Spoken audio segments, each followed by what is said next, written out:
And once again, Chelsea fans leaving Stamford Bridge in disbelief from what they've seen play out from their side this season as it finishes Chelsea 2, Burnley 2. Let's go to the former Chelsea man, shall we? Frank Leboeuf, how do you sum this up? Oh, my God.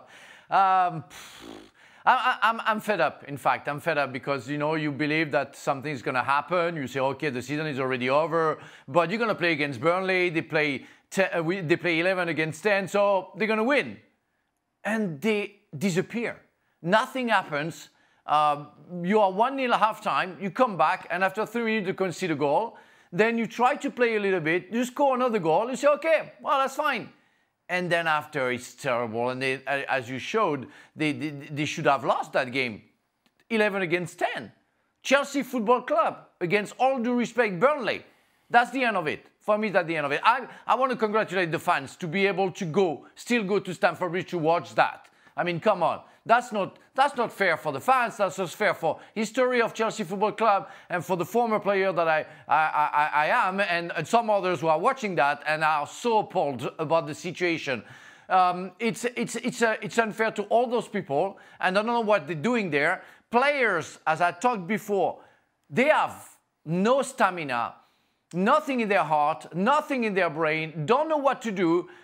You play 11 against 10, you should thrash that team that you play against, and you let them come back, and you almost lose that game. Come on. That's unprofessional. That's unfair, again, to those people who love that club. How did it happen, Stevie?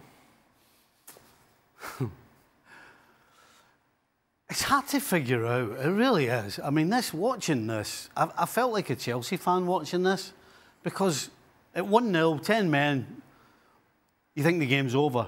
And the noise from the stadium sort of said that. Right. But then it goes to 1 each, and all of a sudden it all changes, and you're like, oh, my goodness. Oh, but why should we be surprised? And then they go 2-1 up, and you go, right, well, they've avoided that. And then it's 2-2, and then they hit the bar, and then it's nearly 3-2. And you try to figure this whole thing out. And at the end of the day, they're just a team that's lost. It's got no real direction on the field. So shouldn't Pochettino be leading that direction? But he can't. He can't make any change. What changes can he make? He said today that his team lacked the hunger that you need to compete in the Premier League. I don't believe that. I just think they're lost. I think you've got a bunch. I could go through this team. Jackson's not a goal-scoring centre forward. He had 2 chances today. He should have scored 2. You can say the goalkeeper. But Stevie, on paper, look at that. I know. Look at that team. Yeah, but that team should beat Burnley. Should beat 10-man Burnley easily. Mudryk clearly doesn't know what his best game is. He doesn't know what suits his game best. Jackson, he's not a centre forward. Gallagher is stuck between being a guy that just wins the ball, but a guy who's expected to try and make passes and score goals but can't. Fernandes and Caicedo, talk about 200 million down the pan. They both, again, just do a job. I mean, there's no... Where's the playmaker and the... Listen, Cole Palmer, if you take Cole Palmer out of the side... Yeah. Your relegation. Nothing left. Yeah. There is absolutely nothing left. And defensively, they're at 6s and 7s. I mean, it's just a team that is badly put together. From the biggest standpoint, badly put together. No, not enough people with real strong characters that when things go badly, it's right, this is what we do. We all come in and then we're all strong, we're all together. There's none of that. And there's never any of that. They just look rudderless. And again, everybody will say, well, Pochettino has to sort that out. But if you don't have players in your team that you can rely on and you can be the general or whatever you want to call it on the field, then what are you supposed to do? You can only give so much instruction. The rest of it is down to the players. But when you don't have players who have that in the locker room, they don't have the ability to lead other men. And they don't have the ability to inspire other players. And they don't have the ability to coax or pat on the back or just be the difference on the field. They've got nobody, zero. So when things do go wrong, there isn't an obvious fix. There's not a fix for this team. Frank?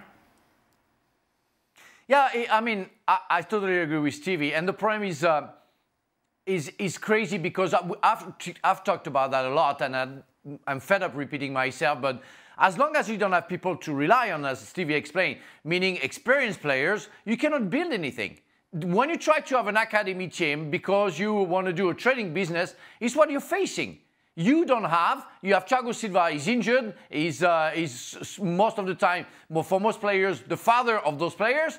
You should have a Sterling who could help Pochettino in that matter. He does it on the goal that Cole Palmer scored, but he has to finish the action and win the 3-2, and he doesn't. So he's not a player you can rely on, and we saw that last week.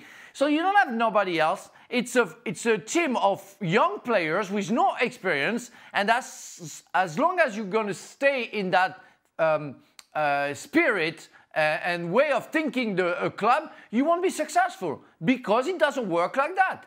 We have, by experience, seen many times that clubs who tried that never been successful. So you have to mix experience with youth players, and that's how it works.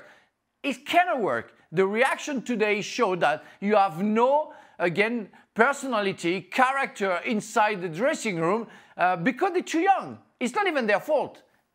Sorry, the people on the board destroyed that club. That's what you have to face. And how you're going to rebuild that, I don't know. It's going to take a long time. But you have to change your way of thinking that. Stop the training business. Put some experienced players in a summer market. Otherwise, you're going to face the same problems next season. But they're all on 25-year deals, Frank. I know. I don't know. It's why I say it's hard to find something. I'm not saying that you have to get rid of the players. If you can, because I know with the fair play and everything, you have to buy players. And again, last season, Maddison, Ward-Prowse, they're not expensive players. We saw how important they've been for Spurs and West Ham. You just think football. You know, you have people who are there, the scouts, to find the right people. You don't have to spend 100 million to have a number 10. And that's why I'm talking about Maddison and Ward-Prowse. You can find those players who are very useful. We know football, we know the Premier League, we have the experience and can help you out. But if you just go for 100 million young guy who had 20 games in the Liga or French Liga, hey, it's not gonna be the solution. And they've got lucky. Sorry, Shaq. Right. They've got lucky as well. I'm saying without Cole Palmer, this team's got nothing. Cole Palmer still doesn't know how to play 90 minutes because he still drifts in and out of the game. Today, for the first 15 minutes, he was fantastic. He was getting on the ball. He had a lot of shots. Some of them he shouldn't have taken. But then he disappears. He disappears. And then he reappeared with about 15 minutes to go in the second half. And when he reappears, all of a sudden, Chelsea change. So even the best player they have still hasn't figured out how to play in 90 minutes yet because he's so young and inexperienced.